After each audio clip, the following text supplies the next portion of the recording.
Allez, bande de bachibouzouk, tous sur le pont. On part sur l'île du Canon Magique. Alors, on a notre bateau et du vent qui pousse notre bateau avec une puissance de 12 kilowatts. Et il nous faut 3h30 pour aller jusqu'à l'île du Canon Magique. On veut savoir quelle est l'énergie nécessaire en kilowattheure. Mais qu'est-ce que c'est la puissance, capitaine? Ici, c'est la puissance du vent dans les voiles du bateau. On pourrait très bien avoir un moteur électrique. Dans ce cas-là, ce serait la puissance électrique, sauf que là, c'est le vent, donc c'est la puissance éolienne. Là, on veut calculer l'énergie nécessaire pour naviguer entre les deux îles. Et donc, on veut obtenir une formule pour calculer l'énergie en kilowattheure, sachant qu'on a dans l'exercice la puissance en kilowatts et le temps en heures. Alors, comment on va faire? Ben, vu que c'est des kilowatts-heure, on multiplie les kilowatts par des heures.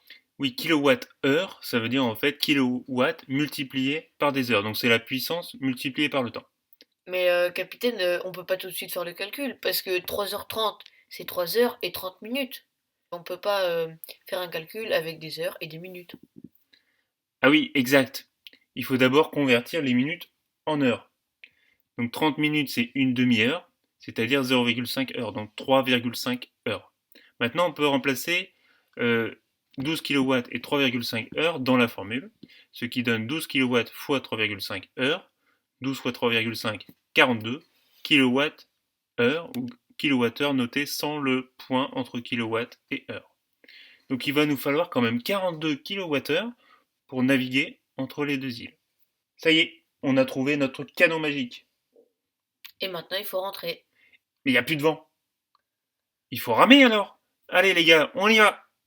Capitaine, c'est vachement fatigant quand même de ramer. Surtout que on a une belle distance à parcourir.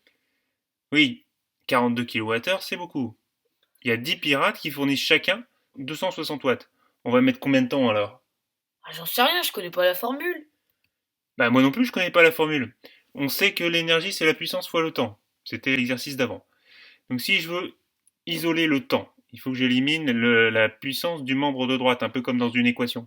Donc je divise par la puissance des deux côtés, comme ça disparaît à droite, et il me reste le temps égale énergie divisé par puissance. Deuxième méthode pour retrouver la formule, en raisonnant avec les unités. Je veux le temps en heures. J'ai à ma disposition l'énergie en kilowattheure et la puissance en watts ou kilowatts. Donc il va falloir que j'élimine les kilowatts. Donc je divise par les kilowatts. Comme ça, il me restera bien une grandeur en heures.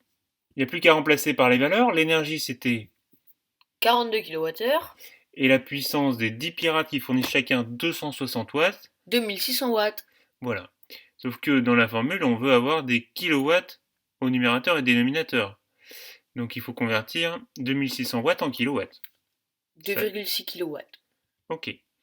Il nous reste à diviser 42 par 2,6 et il nous reste que des heures.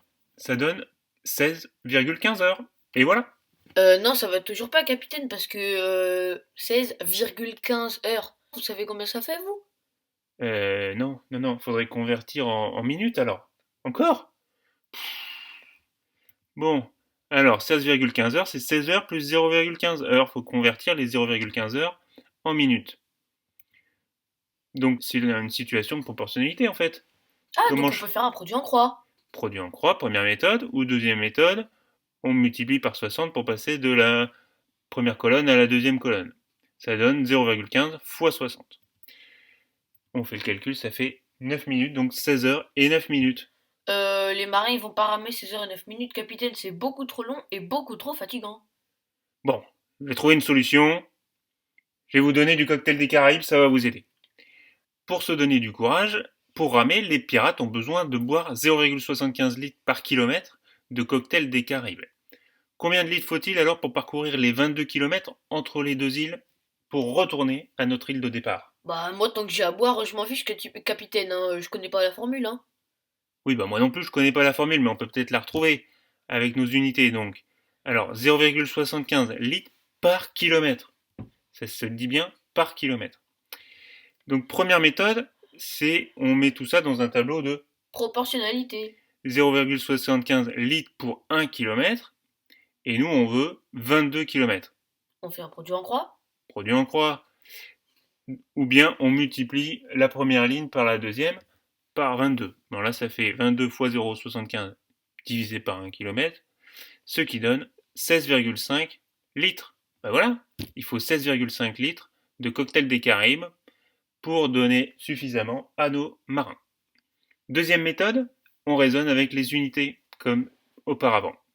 Donc je veux quelque chose en litres, le nombre de litres de cocktail des Caraïbes. J'ai à ma disposition 0,75 litres par kilomètre et la distance 22 km.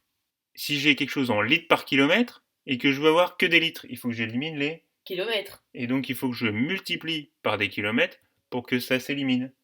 Donc ça fait 22 fois 0,75, 16,5 et il reste que les litres. On trouve bien le même résultat avec les deux méthodes. Et voilà. Alors finalement, les grandeurs produits, c'est les grandeurs dans lesquelles on multiplie deux grandeurs de base. Par exemple, celle que vous connaissez bien, c'est les aires. Mètre fois mètre, ça fait mètre au carré, c'est aussi une grandeur produit.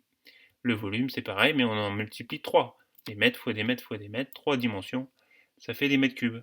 Celle qu'on a vue dans l'exercice kilowatt fois des heures ou kilowattheure, c'est une énergie qui est aussi une grandeur produit.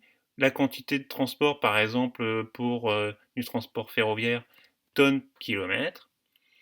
Ou les nuitées en hôtellerie, c'est-à-dire l'occupation d'un hôtel en nombre de personnes fois le nombre de nuits. Et les grandeurs quotients, donc quotient c'est le résultat d'une division, donc on divise deux unités de base, par exemple la vitesse c'est la distance divisée par le temps, et on note kilomètre sur heure, et ça se dit kilomètre par heure. Attention, quand on dit kilomètre heure, en fait c'est un abus de langage, ou bien ça peut être aussi des mètres par seconde. La consommation du carburant d'une voiture par exemple c'est des litres par kilomètre, ou des litres pour 100 km. Un coût en euros par kilomètre, un débit en litres par minute par exemple, une masse volumique en kilogrammes par mètre cube, mais ça peut être d'autres unités, ou la densité de population en habitants par kilomètre carré. Il n'y a plus qu'à passer aux exercices de ceinture. Bon courage!